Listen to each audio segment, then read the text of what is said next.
함께 보실 하나님 말씀은 사도행전 2장 42절에서 47절까지 말씀입니다. 사도행전 2장 42절로 47절까지의 말씀, 제가 가진 성경으로는 190페이지가 되겠습니다. 한 절씩 교독하시겠습니다. 그들이 사도의 가르침을 받아 서로 교제하고 떡을 떼며 오로지 기도하기를 힘쓰니라.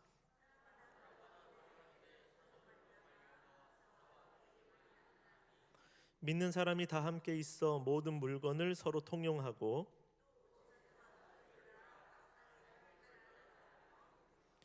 날마다 마음을 같이하여 성전에 모이기를 힘쓰고 집에서 떡을 떼며 기쁨과 순전한 마음으로 음식을 먹고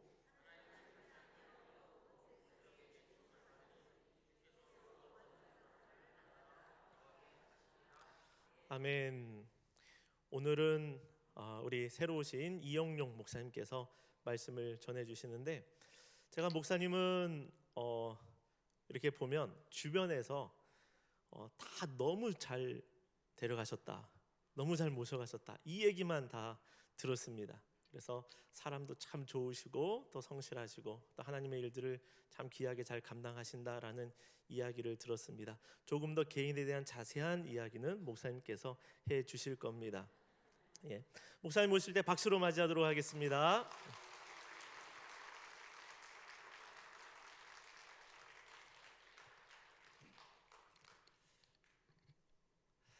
안녕하세요.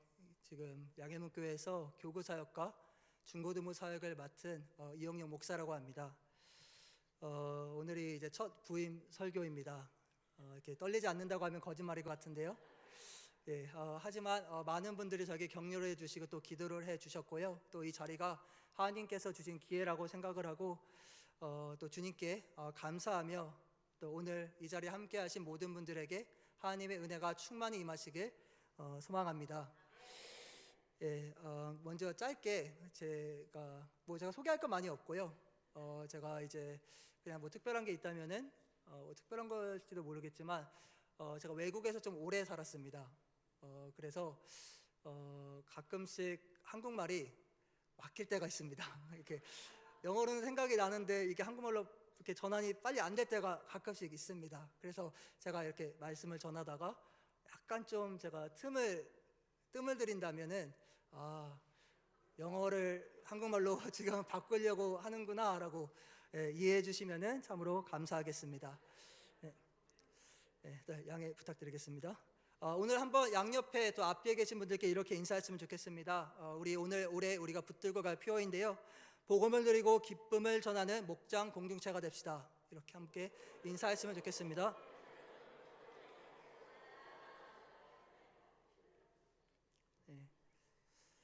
주님의 은혜와 사랑 안에서 이 표어가 우리 삶 속에서 이루어지기를 간절히 소망합니다.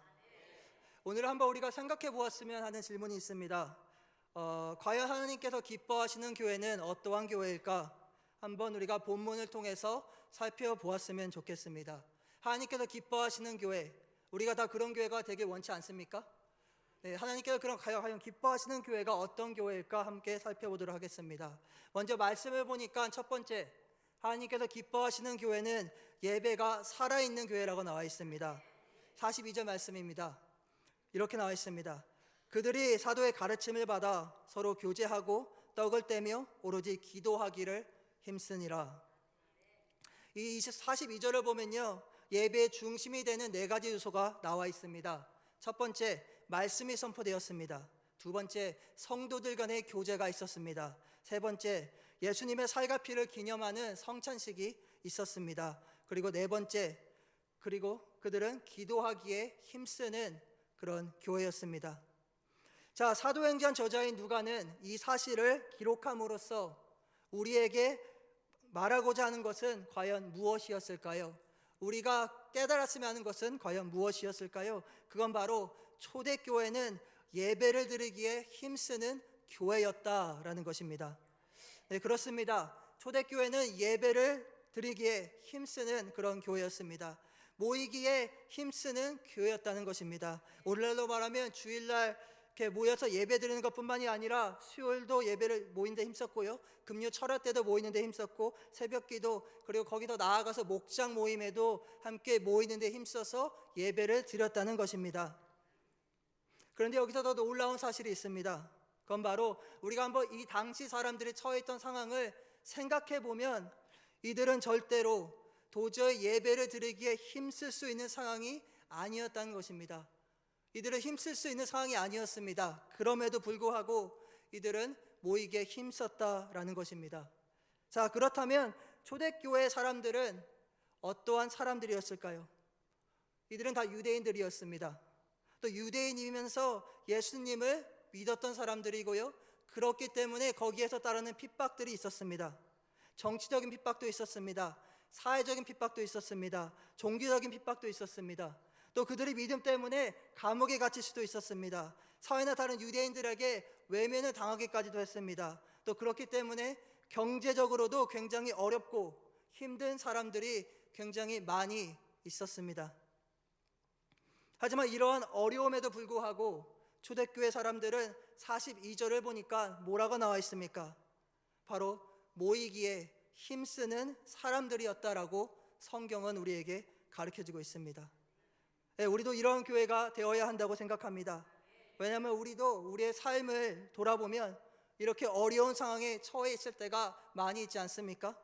경제적인 이유 때문에, 관계적인 이유 때문에, 학업적인 이유 때문에 또 우리의 삶 가운데서 예배의 자리에 나오기에 굉장히 힘들 때가, 어려울 때가 많이 있다라는 것이죠. 하지만 우리 또한 초대교회처럼 그럼에도 불구하고 모이기에 힘쓰는 교회, 예배가 살아있는 교회가 되어야 한다고 성경은 오늘 우리에게 말해주고 있습니다. 자, 그런데 어떻게 하면 우리가 이렇게 될 수 있을까요?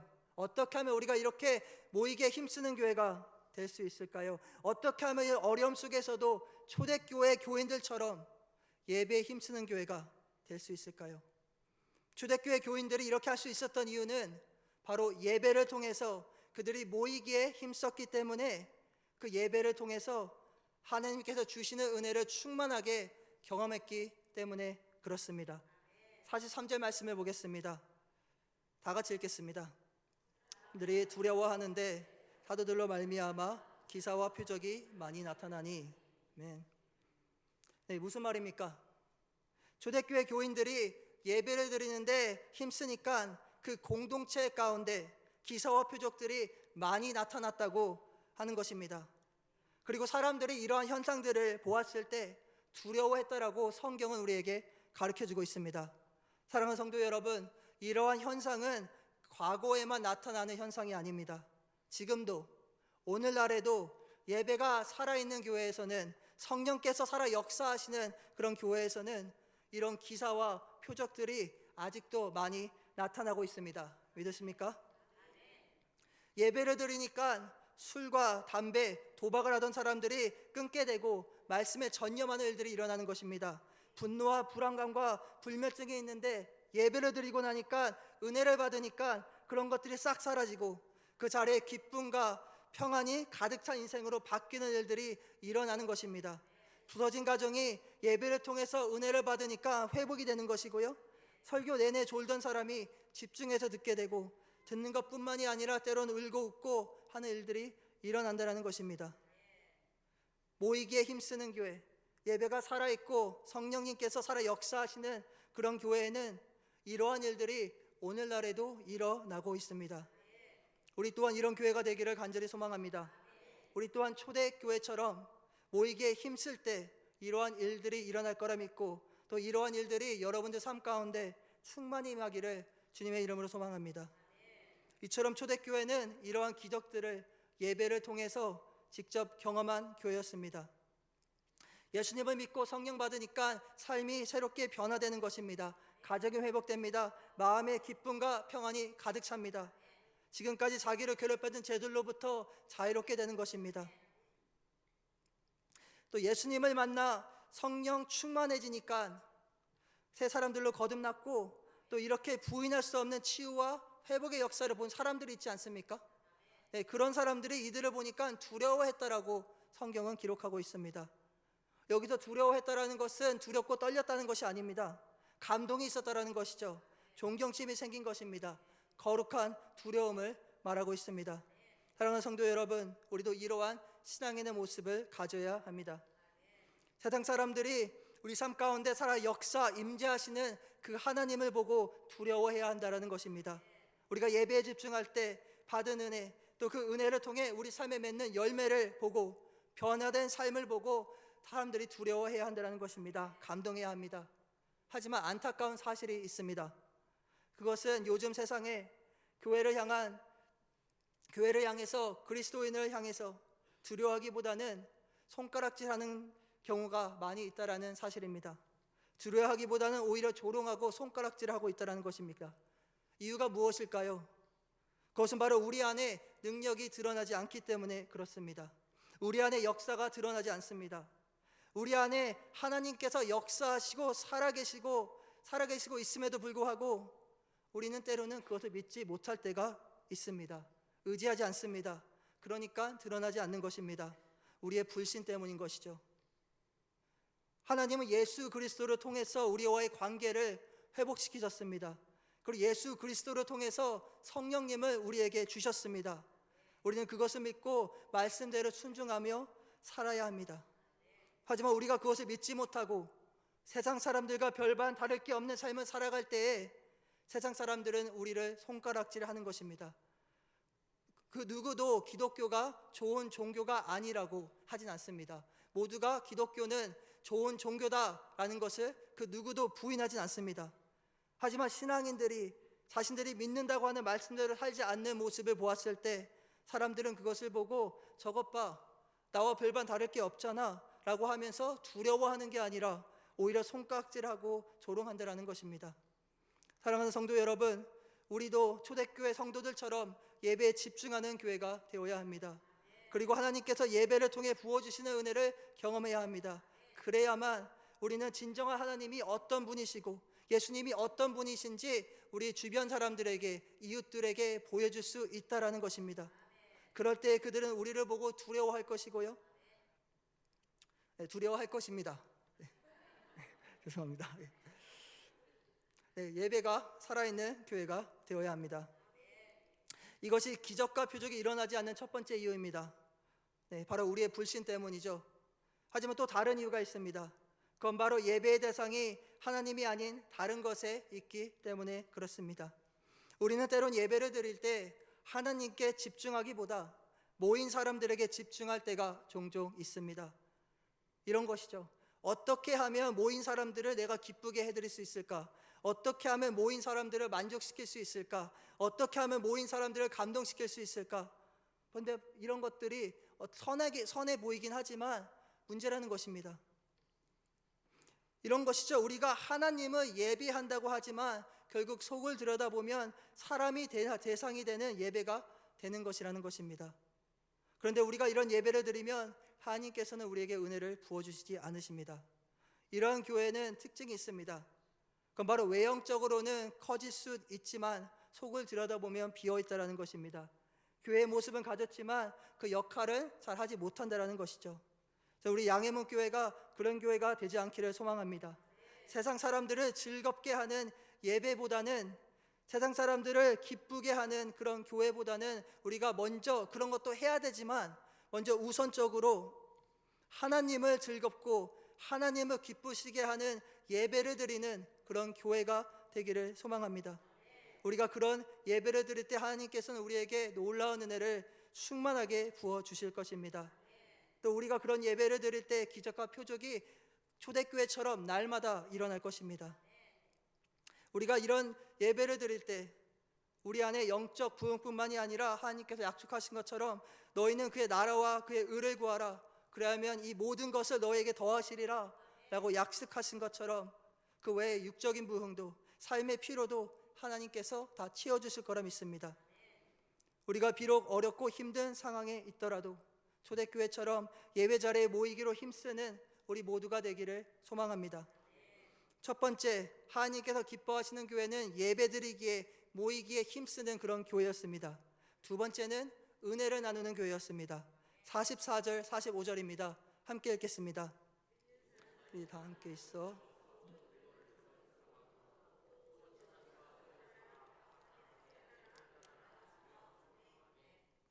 네, 또 초대교회 성도들은 예배를 통해 받은 은혜를 나누는 교회였습니다. 44절, 45절을 보니까 모든 물건을 서로 통용하고 재산과 소유를 팔아서 각 사람의 필요에 따라 나누어 주었다라고 나와 있습니다. 예배를 드리고 은혜를 받으니까 사는 게 다 똑같지 않습니까? 다 힘들지 않습니까? 그래서 자신들이 가지고 있는 재산을 가지고 나오는 것입니다. 만약에 금이 있으면 그것을 팔아서 돈을 가지고 오는 사람이 있는가 하면 금을 그대로 가지고 오는 사람들도 있습니다. 왜 그럴까요? 하나님께 드리되 더 어렵고 가난한 성도들과 같이 나눠 먹자라는 것입니다. 같이 생활하자라는 것이죠. 어떤 사람들은 예배당에 나오는데 밥도 못 먹고 나오는 사람들이 있었습니다. 그런데 어떤 사람들은 물질이 충만히 있었던 것이죠. 잘 먹고 나오는 분들이 있습니다. 근데 이렇게 보니까 너무나 힘들고 어려운 모습에 내가 가지고 있는 것 당신에게 나누어 주겠다라는 것입니다. 여러분, 이것이 얼마나 귀한 일입니까? 이것이 초대교회의 가장 특징적인 모습이라고 하는 것입니다. 모든 물건을 나눠준다. 가지고 있는 것들을 서로 나눈다 하는 것입니다. 예배를 통해 은혜 받고 성령 충만해지니까 다른 사람의 고통을 보고 참을 수 없다는 것입니다. 예전에 어느 한 분을 만난 적이 있습니다. 근데 이분이 이상하게도 식사 기도를 하면은 자꾸 눈물을 흘리는 겁니다. 그래서 제가 좀 이상해서 다른 기도할 때는 울진 않거든요. 근데 이상하게 식사 기도 때만 눈물을 흘리는 것입니다. 그래서 제가 너무나 궁금해서 한번 물어봤습니다. 집사님, 왜 그러세요? 그랬더니 이렇게 말씀하시는 겁니다. 예전에 이분이 아프리카로 선교를 갔습니다. 그래서 은혜를 굉장히 많이 받았습니다. 그런데 갔다 오니까 이상하게 밥을 먹을 때마다 그 아이들의 모습이 지워지지 않는다라는 것입니다. 영상처럼 선명하다는 것이죠. 그래서 이분이 밥을 먹을 때 맹전신으로 도저히 먹을 수 없다라는 고백을 했습니다. 눈물이 나는 것입니다. 눈물 없이는 밥을 먹을 수가 없다라는 것이죠. 그래서 식사할 때마다, 기도할 때마다 우셨던 것입니다. 이분이 나중에 어떻게 됐을까요? 자신의 있는 모든 재산을 털어서 선교지로 떠나셨습니다. 선교사님이 되신 것이죠. 사랑하는 성도 여러분, 성령이 충만하다 보면요, 은혜를 받다 보면 어떤 일이 일어나냐면요, 나만 생각하는 그 생각이 사라지게 됩니다. 그리고 저분은 어떠실까? 저 집사님은 어떻게 지내실까? 저 장로님, 권사님, 저 형제 자매는 어떻게 지낼까? 힘들 텐데 자꾸 기억나고 생각이 나게 된다는 것입니다. 그러다가 전화하게 되고요, 연락하게 되고, 드리게 되고, 섬기게 되고, 이것이 온전한 교회의 모습이라는 것입니다. 초대교회는 이렇게 나누는 교회입니다. 우리도 이 초대교회처럼 나누는 교회가 되어야 합니다. 우리도 이렇게 나누는 신앙인이 되어야 한다는 것입니다. 물이 고이면 어떻게 됩니까? 썩지 않습니까? 은혜도 마찬가지입니다. 은혜도 고이면 썩습니다. 흘려보내야 됩니다. 그래야 거기에 역사가 일어납니다. 우리 모두 초대교회 성도들처럼 나누는 신앙인이 다 되기를 간절히 소망합니다. 마지막으로 세 번째, 초대교회는 좋은 소문이 나는 그런 교회였습니다. 47절 말씀을 보겠습니다. 함께 읽겠습니다. 하나님을 찬미하며 또 온 백성에게 친송을 받으니 주께서 구원받는 사람들을 날마다 더하게 하시니라. 아멘. 하나님을 찬미하며 또 백성에게 친송을 받으니 라고 나와 있습니다. 친송 받는다는 말은 이것을 보면은 좋다라는 뜻입니다. 좋다라는 말은 두 가지 의미가 있습니다. 헬라어로 보면 아가토스와 카일로스라는 단어가 있는데요. 아가토스라는 것은 그냥 단지 좋다라는 것입니다. 제가 이렇게 구분해서 설명드리는 이유는 이것을 우리가 알면 좀 더 깊은 은혜를 누릴 수 있기 때문에 그렇습니다. 그러니까 아가토스 단지 좋다. 이것을 보면 그냥 단순히 좋은 거예요. 근데 카일로스라는 단어는 그것이 아닙니다. 이것은 매력 있다라는 것입니다. 그러니까 단지 좋은 걸 넘어서 이게 너무 좋다 보니까 끌리는 거예요. 그러니까 봤는데 또 못 보면 또 보고 싶은 거고요. 만졌는데 또 못 만지면 또 만지고 싶은 것입니다. 매력이 있는 것이죠. 초대교회 사람들은요, 세상 사람들이 보았을 때 이렇게 매력 있는 사람들이었다라고 성경은 우리에게 가르쳐주고 있습니다. 사랑하는 성도 여러분, 세상 사람들이 우리를 볼 때 이처럼 끌리는 매력이 있어야 합니다. 외모 때문이 아니라 신앙적인 끌리는 매력. 내가 저 사람을 만나고 나니까 진짜 뭔가 열정이 있어. 저 사람은 믿음이 있고 뜨거운 열정이 있어. 저도 그런 사람이 되기 위해서 매일마다 기도하고 있습니다. 옛날에 어느 경찰관이 길거리에서 교통 정리를 하고 있었습니다.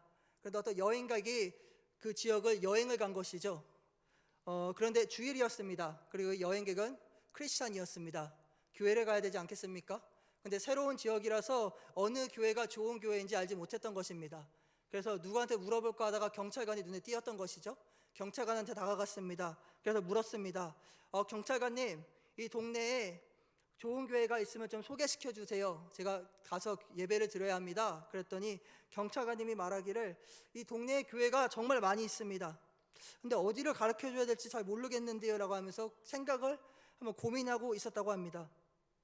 그러다가 네, 저쪽에 교회가 하나 있는데요. 한번 그 교회 가보세요. 좋은 교회 같습니다. 제가 다니진 않지만은 제 생각엔 좋은 교회 같아요. 저 교회를 추천드리겠습니다 라고 얘기를 하는 것이죠. 그랬더니 여행객이 궁금해지는 겁니다. 도대체 저 교회를 다니지도 않는데 왜 좋은 교회라고 얘기를 하는 거지? 궁금하지 않습니까? 그래서 물어봤다고 합니다. 뭘 보고 좋은 교회라고 나한테 이렇게 소개를 합니까? 이렇게 물었다고 합니다. 그랬더니 경찰관이 이렇게 대답합니다. 다른 교회에서 나오는 사람들은 얼굴이 다 찌그러져 나왔다고 합니다. 예배를 끝나고 나오는데 다 인상을 쓰는 것이죠. 그런데 이상하게도 저 교회에서 나오는 사람들은 예배 끝나고 나오면은 서로가 보면서 히히덕덕 껄껄대면서 웃고 있는데 그 모습을 보니까 저 교회는 정말 좋은 교회다라는 생각이 들었다라는 것이죠. 사랑하는 성도 여러분, 교회에 가서 나올 때 기쁨들이 있으십니까? 여러분, 매력이 있고 소문이 나는 좋은 교회는 정말 기쁨과 감사가 넘치는 교회입니다. 자, 그렇다면 어떻게 하면 우리가 이런 기쁨과 감사가 넘치는 교회를 세워나갈 수 있을까요? 그건 바로 아까 말씀드린 것처럼 우리가 예배에 집중하는 교회가 되면 됩니다. 한 사람 한 사람 우리가 믿음을 가지고 하나님께 영광을 돌리면, 예배의 대상이 하나님이 되면, 그리고 우리가 은혜를 받고 그 은혜가 넘쳐 흘러 다른 사람에게까지 영향을 미치게 되면요, 기쁨과 감사가 넘치는 교회가 될 수가 있습니다. 다른 말로 하면 가장 우선적으로 이루어져야 하는 것은 바로 예배의 회복이라는 것입니다. 사랑하는 성도 여러분, 이러한 초대교회의 모습이 우리 교회의 모습이 되기를 원치 않으십니까? 그렇다면 이렇게 한번 살펴보아야 됩니다. 지금 나와 하나님과의 관계는 어떠한가? 내 삶 가운데 올바른 예배가 지금 주님 앞에 드려져지고 있는가? 스스로에게 질문해야 합니다. 만약에 그러지 못한다면 도대체 무엇이 나를 그렇게 하는 것으로부터 막고 있는가 한번 생각해 보아야 할 것입니다. 중요한 것은 그 어떠한 어려움이 있을지라도 우리 중심이 예배를 통해서 먼저 하나님과 연합되고 하나 되어 성령이 충만해지는 것이 가장 중요합니다. 그럴 때 우리가 어떤 어려움이 있을지라도 주님께서 능히 이길 수 있는 힘을 허락해 주실 거라, 넘쳐나는 은혜를 우리에게 부어주실 거라 믿습니다.